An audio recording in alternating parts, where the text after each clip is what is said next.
नमस्ते एवरीवन। आपका एक बार फिर से स्वागत है आपके अपने चैनल सोल्स मंत्रा पर, जहां हम बात करते हैं एनर्जी वर्ल्ड की, एनर्जी हीलिंग, मिस्टिक वर्ल्ड और स्पिरिचुअलिटी की। अगर आप भी ऐसे ही कंटेंट में इंटरेस्ट रखते हैं तो चैनल को लाइक और सब्सक्राइब करना ना भूलें। तो चलिए बढ़ते हैं आज के वीडियो की ओर। आज हम चक्रों की श्रृंखला में आप पहुँचे हैं 7वें और अंतिम चक्र पर।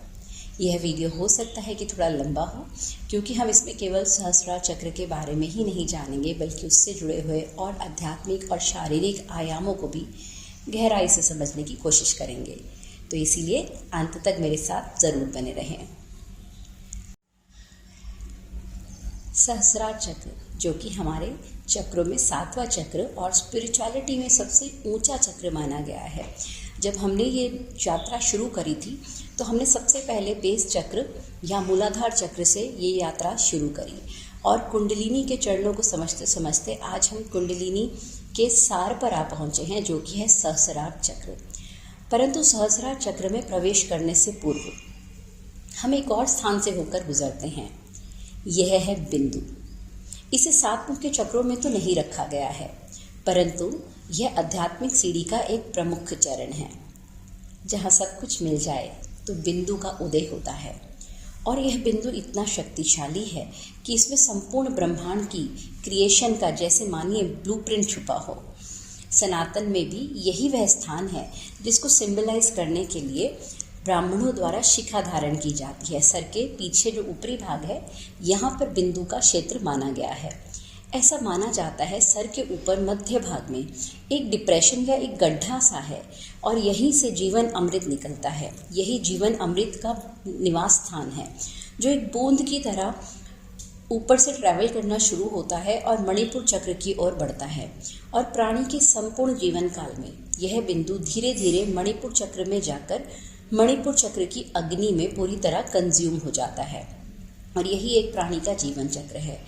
और इस जीवन अमृत को जब हम नीचे की ओर से ऊपर की ओर इसका रिसाव मोड़ देते हैं, जिसको हम कुंडलिनी जागरण भी कहते हैं, तो हम वृद्धावस्था में जाने से बच जाते हैं। और वृद्धावस्था के कारण होने वाली जो शारीरिक और मानसिक दुर्बलताएं हैं, जिससे हमारी शारीरिक और मानसिक शक्ति का भी ह्रास होता है, उस पूरे प्रोसेस को हम उलट सकते हैं। तो जब अगर हम इसको नीचे से वापस ऊपर की ओर मोड़ने में सक्षम हो जाएं, तो हम व्याधि, जड़ और मृत्यु, इन तीनों से ऊपर उठ जाते हैं, और इसी को अमरता या अमरत्व का योग कहा गया है।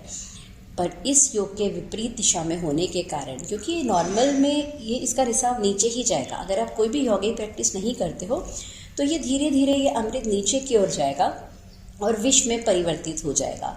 हमने विशुद्धि चक्र में भी ये समझा था कि कैसे इसको अमृत में चेंज करना, शुरुआत यहाँ से होती है और उसका कल्मिनेशन बिंदु पर होता है। तो इसी को हम अमरत्व कहते हैं, और ये स्थिति हमारे शास्त्रों में वर्णित की गई है। हमारे आसपास में ऐसे लोगों को देखना मगर बहुत ही दुर्लभ है। यहाँ पर पहुँचने पर हमारे ऊपर शरीर की कोई भी लिमिटेशन काम नहीं करती है, और यही वो चीज़ है, वही जगह है जहाँ हमें नाद ध्वनि की गुंजन सुनाई देती है और हमारा आनंदमय कोश जागृत हो जाता है। ये ब्लिसफुल स्टेट है। ये प्राणी की वो अवस्था है जहाँ वो ब्रह्मांड के साथ एक सार हो जाता है। जब हम बिंदु से ऊपर उठते हैं, तब हम प्रवेश करते हैं अपनी सुपर कॉन्शियसनेस या सहस्रार दल कमल में। यह चक्र, जिसे हम सहस्रार चक्र के या क्राउन चक्र के नाम से जानते हैं, ये एक्चुअली में हमारे फिजिकल बॉडी में कहीं पे भी लोकेटेड नहीं है, वर्ण ये हमारे शरीर में सर से ऊपर लगभग 6 इंच की ऊंचाई पर स्थित है। और जब हम कॉस्मिक प्राण से जुड़ जाते हैं, तो जो यूनिवर्सल प्राण है उसके साथ जब हम मिल जाते हैं, तो महाप्राण जागृत होता है। बस इसके आगे और कुछ पाने के लिए बचता नहीं है। यही समाधि की वो अंतिम अवस्था है, जिसके लिए हम जीवन भर प्रयास करते हैं, और फिर हम बन जाते हैं ब्रह्मांड का ही अंश। हमारी सारी भौतिक सीमाएं समाप्त हो जाती है। जैसे हम ब्रह्मांड के साथ एकाकार हो जाते हैं, तब प्राणी का सहस्रार कमल, 1000 पंखुड़ियों वाला कमल खिल उठता है और आनंद और अमृत की वर्षा होने लगती है। अब हम भी उसी तत्व के हो जाते हैं जिससे यह सारा ब्रह्मांड बना है। जो स्टेट क्वांटम फिजिक्स बताती है कि एवरीथिंग इज़ वाइब्रेशन, उस स्टेट को हम अचीव कर लेते हैं और जान जाते हैं कि ये माया का रचित खेल है। इसीलिए इसके बाद यह खेल हमें प्रभावित नहीं करता और हम समरसता से जी पाते हैं।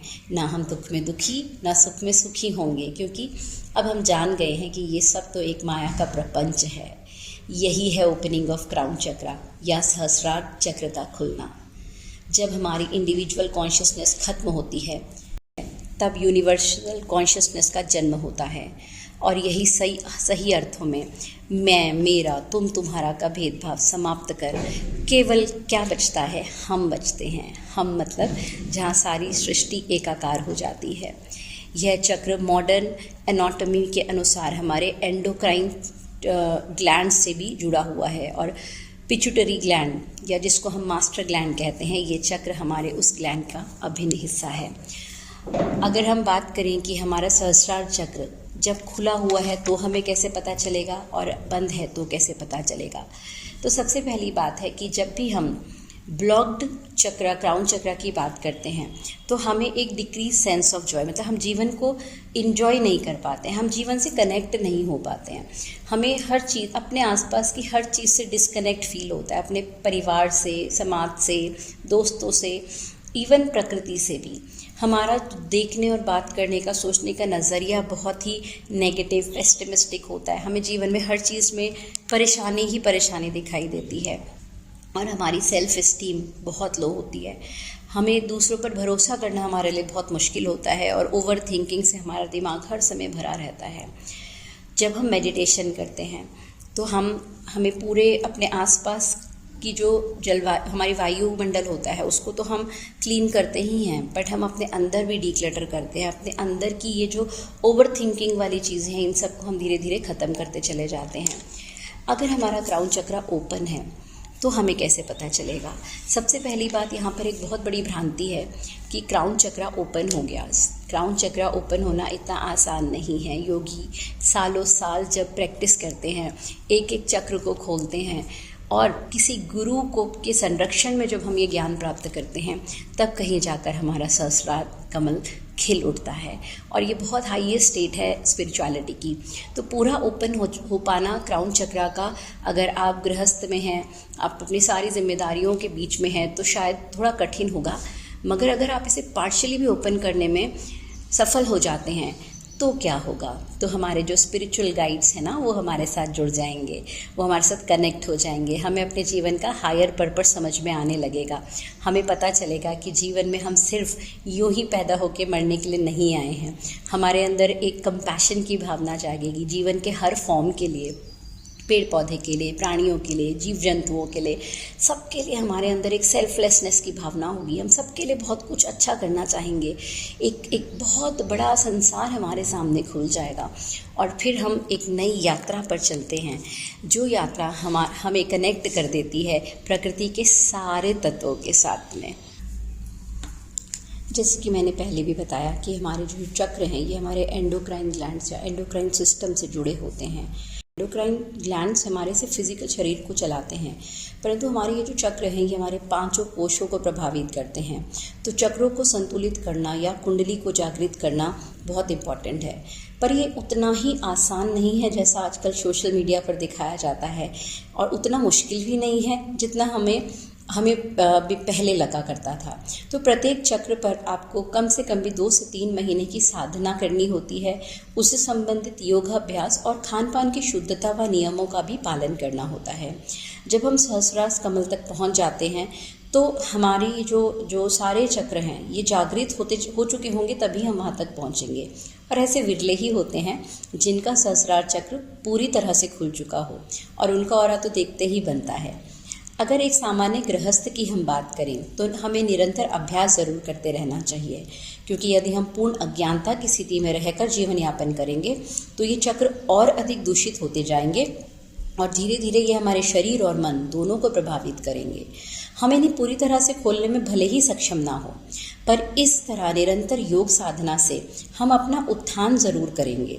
और जैसे जैसे हमारे चक्र खुलते जाएंगे तो आप देखेंगे जीवन के जिस पार्ट से वो चक्र रिलेटेड है, जैसे जो हमारा बेस चक्र या मूलाधार है वो हमारे धन से रिलेटेड है, ठीक है। अगर हम विशुद्धि चक्र की बात करें तो हमारी वाणी से रिलेटेड है। तो ये सब चीज़ें प्योर होती जाएंगी और इसमें जो विघ्न हमें लाइफ में आ रहे हैं वो अपने आप दूर होते जाएंगे। धीरे धीरे हमारी लाइफ और स्मूथ होती जाएगी और हमें समझ में आने लगेगा कि हम एक बहुत बड़ी चीज़ का हिस्सा हैं।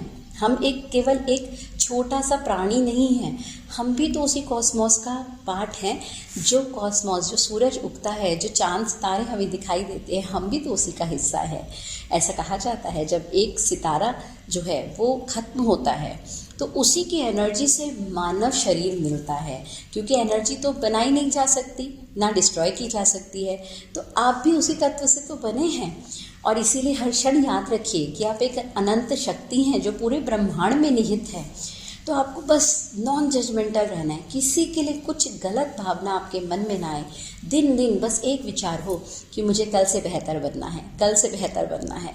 और जब धीरे धीरे आप ये सब प्रयास करेंगे ना तो आप पाएंगे कि साधना के द्वार आपके लिए खुलते जाएंगे और आपको मार्गदर्शन मिलेगा, किसी ना किसी रूप में आपको मार्गदर्शन ज़रूर मिलेगा। और फिर कहते भी तो है कि when disciple is ready master appears, मतलब जब शिष्य तैयार हो जाता है ना तो गुरु स्वयं ही प्रकट हो जाता है। तो इसीलिए आपके रास्ते में कितनी भी रुकावटें आए, आप चलते रहिए। पता नहीं कौन सा दिन आपकी खोज के लिए एक नया दिन साबित हो जाए और आपके सामने आपके गुरु प्रकट हो जाएं। तो बस लगे रहिए इस साधना में। और फिज़िकल लेवल पर हम क्या कर सकते हैं अपनी योग साधना को सही और अच्छा बनाने के लिए। कई लोगों का प्रश्न ये आता है कि हम मेडिटेशन कर नहीं पाते हैं। तो सबसे पहले तो एक चीज़ कीजिए कि आप अपने घर में, अब जिस स्थान पर आप दिन रात रहते हैं, वो ऑफिस हो सकता है, वो घर हो सकता है, वो कोई भी स्थान हो सकता है, उस जगह को डीक्लटर कीजिए, वहाँ की सफाई कीजिए, अनवांटेड चीज़ों को हटाइए। जब फिज़िकल लेवल पर आप अनवांटेड चीज़ों को हटाने लगेंगे ना तो आप महसूस करेंगे कि मेंटल लेवल पर भी भार कम होता है। फिर उसके बाद में जब आप मेडिटेशन में पहले दिन बैठते हैं तो अपने आसपास में कोई धूप, कोई अगरबत्ती, कोई एरोमा ऑयल ज़रूर लगाएं, क्योंकि उसका एक सूदनिंग इफ़ेक्ट हमारे ऊपर होता है।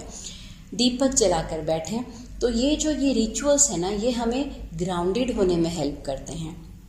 उसके साथ में शुरुआत में आप मेडिटेशन किसी कमेंट्री पर ही करें जिसमें आप कुछ विजुअलाइज करें। आप किसी समुद्री किनारे की विजुअलाइजेशन कर सकते हैं, आप पेड़ पक्षियों की विजुअलाइजेशन कर सकते हैं। इनफैक्ट आप आँखों से पहले किसी चीज़ को देखो और फिर आंखें बंद करके उसकी कल्पना अपने दिमाग में करो। जैसे जैसे आपकी विजुअलाइजेशन स्ट्रांग होती जाएगी वैसे वैसे आपका मेडिटेशन भी स्ट्रांग होगा। मेडिटेशन का पहला जो सिद्धांत है वो है अपने शरीर को स्थिर करना। तो पहले आप अपने शरीर पर काबू करना सीखेंगे। कुछ महीने आप बस यही साधना कीजिए, 5, 10, 15 मिनट केवल आप एक स्थान पर बैठना सीखिए। मन की बात तो बाद में आती है, पहले हम स्थूल चीज़ों के ऊपर जब अपना कंट्रोल लेकर आ जाएंगे तो फिर हम स्थूल से सूक्ष्म की ओर बढ़ पाएंगे। तो आशा करती हूँ चक्रों की ये श्रृंखला आपके लिए लाभदायक रही होगी, ज्ञानदायक रही होगी और आप ज़रूर एक साधक की तरह इस मार्ग पर आगे चलते रहेंगे। इससे रिलेटेड मेडिटेशंस आपको आगे मिल जाएंगी। और जब तक हम फिर दोबारा मिलते हैं नए वीडियो के साथ, तब तक के लिए कीप मैनिफेस्टिंग।